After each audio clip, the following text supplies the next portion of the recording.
إحصائيات غريبة جدا لبرشلونة بعد فوزه على فياريال.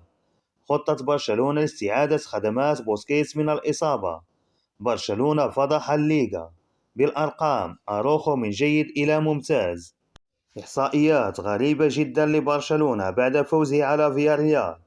عزز برشلونة سلسلة انتصاراته المرعبة في الدوري الإسباني، وذلك بفوزه على فياريال بهدف نظيف يوم أمس الأحد، ليوسع الفارق مع غريمه التقليدي ريال مدريد إلى 11 نقطة مع امتلاك الأخير مباراة إضافية. واستطاع برشلونة أن يتجاوز عقبة فياريال بفضل الهدف الذي أحرزه بيدري بحلول الدقيقة 18 بعد تمريرة مميزة من زميله البولندي روبرت ليفاندوفسكي. ورغم أن البارسا ظهر متماسكا أمام فريق الغواصات الصفر ونجح في خطف النقاط الثلاث، لكنه لم يقدم مباراة جيدة بالنظر إلى الإحصائيات التي خرج بها الفريقين. وبحسب صحيفة موندو ديبورتيفو الكتالونية، فإن برشلونة خسر الاستحواذ على الكرة في مباراة الأمس بواقع 46% مقابل 54% للغواصات، وهذه المرة الأولى التي يخسر فيها الفريق السيطرة على الكرة منذ بداية الموسم وفي جميع المسابقات. وكانت مباراة الإياب ضد بايرن ميونخ التي خسرها الفريق بثلاثية نظيفة هي الأقل من حيث نسبة الاستحواذ لبرشلونة هذا الموسم، ورغم ذلك خرج منتصرا بالاستحواذ بنسبة 52%. إحصائيات برشلونة المقلقة ضد الغواصات لا تتوقف عن هذا الحد، بل تمتد أيضا لعدد محاولات على المرمى، فهذه أقل مباراة يسدد فيها الفريق بواقع 6 تسديدات فقط، سواء بين الخشبات الثلاث أو خارجها، بينما كان الفياريال 11 محاولة على المرمى. خطة برشلونة لاستعادة خدمات بوسكيتس من الإصابة. كشفت شبكة كاديناسير الإسبانية النقاب عن خطة نادي برشلونة الإسباني من أجل استعادة خدمات لاعب الوسط سيرجيو بوسكيتس من الإصابة في الفترة المقبلة.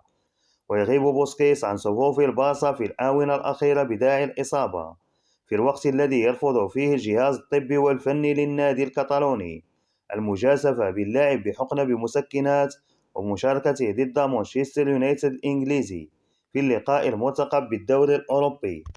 وأشارت الشبكة إلى أن بوسكيتس لن يتمكن من المشاركة في مباراة البارسا القادمة أوروبيا ضد اليونايتد في ذهاب ثمن نهائي الدوري الأوروبي بملعب الكامب نو يوم الخميس المقبل. ويؤجل برشلونة عودة بوسكيتس المحتملة للمستطيل الأخضر بمباراة بعد المقبلة، والتي ستجمع متصدر الدوري الإسباني بفريق قادش يوم الأحد القادم في الكامب نو أيضا ضمن منافسات الليغا. ويخطط البارسا لمشاركة بوسكيتس لبعض الدقائق كبديل ضد قادش لكي يصبح في أتم الجاهزية لمباراة العودة أمام شياطين مانشستر في اليوروبا ليج في 23 من فبراير الجاري. ونجح برشلونة في توسيع الفارق في صدارة الليغا إلى 11 نقطة مؤقتا بعدما عاد بالنقاط الثلاث من ميدان فياريال بفوزه بهدف دون رد مساء يوم الأحد. برشلونة فضح الليغا. عنونت صحيفة الماركا المدريدية قائلة إن برشلونة فضح الليغا، حيث لا يوجد إشارة بأن الأمور ستسوء معه، ولا يوجد حاليا أي فريق في الليغا قادر على إيقافه.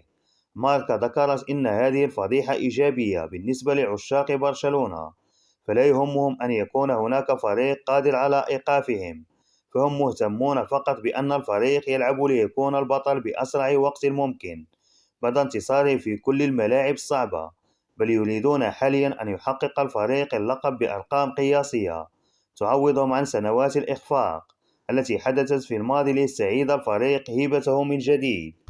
بالأرقام، أروخو من جيد إلى ممتاز. تألق رونالد أروخو مدافع برشلونة هذا الموسم بشكل ملفت للغاية، ويقدم مستويات مميزة أظهرت مدى جودته على غيره من زملائه، بل تفوق على نفسه أيضا مقارنة بالمواسم الماضية.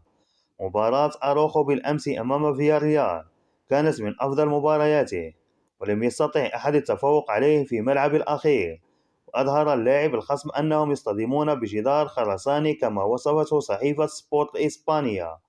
أصبح الأوروغواياني قطعة أساسية في تشكيلة برشلونة، وتطور بشكل ملحوظ تحت قيادة تشافي منذ وصوله لتدريب البارسا.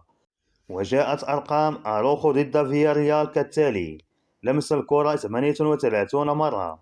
دقة تمريراته وصلت إلى 89%. تمريرات طويلة صحيحة وصلت إلى 100%. الفوز بالالتحامات الأرضية 5/5. الفوز في الالتحامات الهوائية 5/4. استرجع الكرة 4 مرات.